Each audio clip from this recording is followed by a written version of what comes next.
Last week, I got an Oliver from Orangewood. I've been really impressed with this guitar. I know that this guitar can punch above its weight class, and I want to see how high can this thing punch.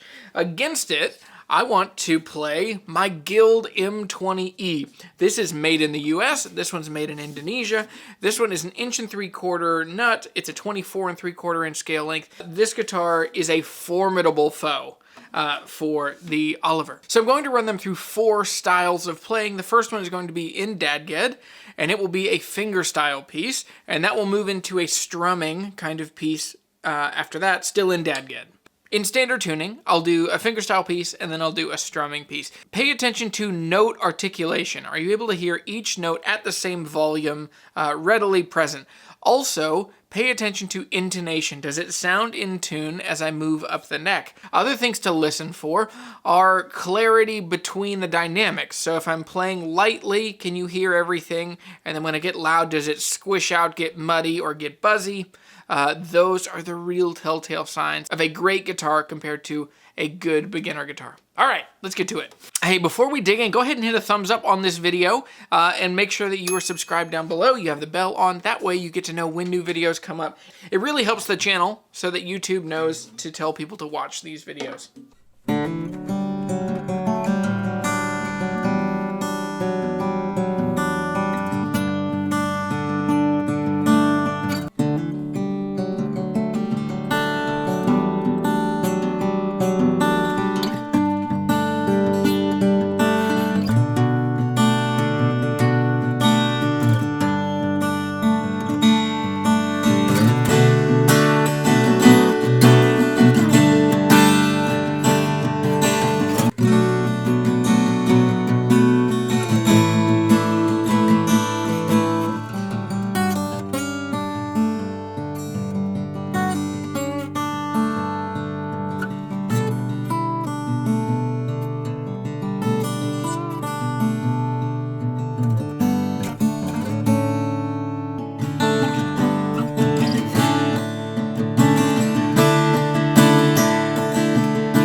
For my pick, this does actually play a pretty specific role in my tone. These are the Primetones. This is the 1.3. There is a link in the description below. It's an affiliate link. If you buy it, I get a tiny little commission on these, but these are my absolute favorite picks. I think they sound as good, if not better, than a blue chip, and they're like $1 a piece rather than like $35 for a blue chip.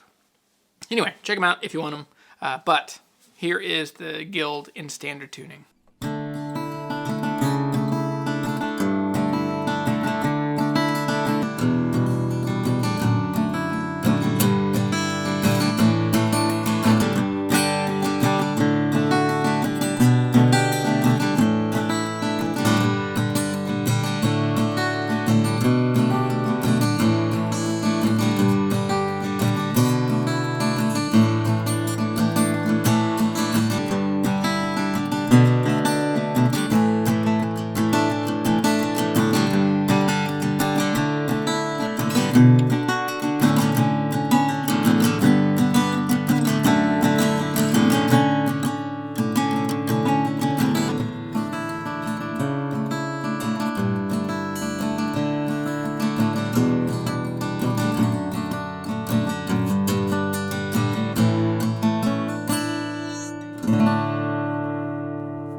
coming out of this test, there are a couple things that I think are really difficult to convey through video and audio and sending it out to YouTube using an editing software, you listening to it on your phone.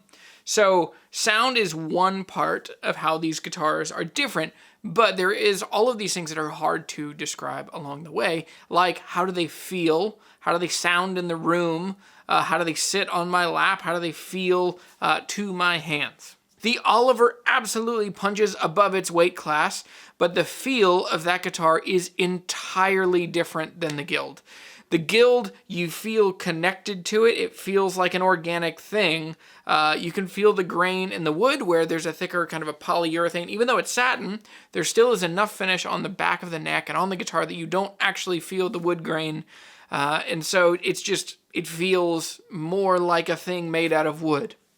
The other side is that even though these guitars, so the Orangewood is an OM, it's a bigger guitar than the Guild, and that's one of the things that's a little tricky for me with the Guild, is that it sounds like a small guitar. It's a small X-braced mahogany guitar. So it's a smaller guitar, but even then, this guitar still had more bass and more presence. The playability is probably the biggest difference between these two in the room, other than the sound. We'll talk about sound here in a minute, but playability, this guitar, it simultaneously feels like I have to dig in to make it louder or to get more out of it, and at the same time it feels like it's just on the edge of buzzing and it just doesn't have enough bass or low end. And again, that is not a poke or a slight. That is what a guitar with laminate back and sides sounds like. I think, this is my theory, I think that it's the glue, just the brittle and kind of crystalline nature of the glue.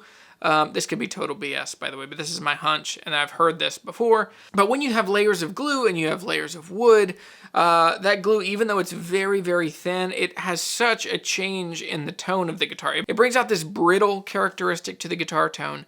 It makes it feel overall, it has much less bass makes it out of that guitar, and more fragile kind of overtones and high-pitched things that are just a little unpleasant. These guitars sound very different in the room.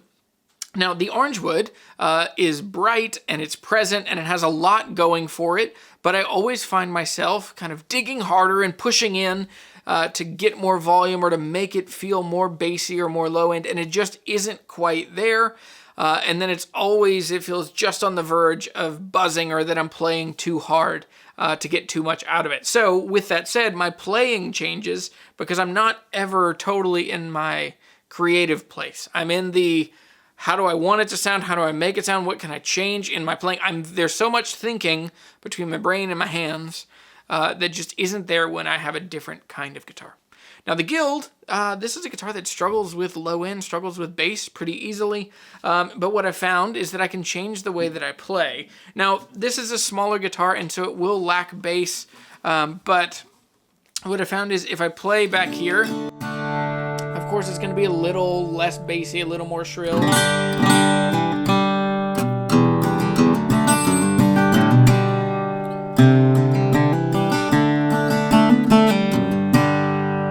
But if I just move my hand a little bit,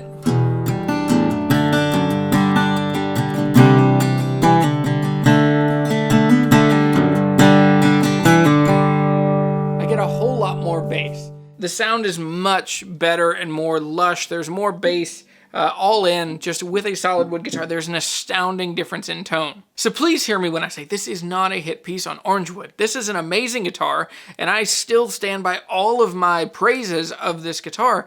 It is wonderful. It is amazingly well priced.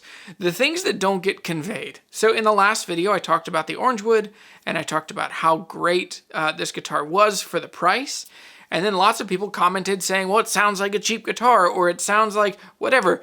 What's interesting to me is how a guitar sounds is only one part, and it is a flawed measure of YouTube videos and gear reviews in general. The sound is only how well can I record this and keep that file pure as I move it into an editing software, and then I run that editing software into YouTube, and then you listen to it on your phone speakers. So, there's so many ways that metric just doesn't work and this guitar does not get communicated to you. But then there's also all of these components that you need to pay attention to in gear reviews.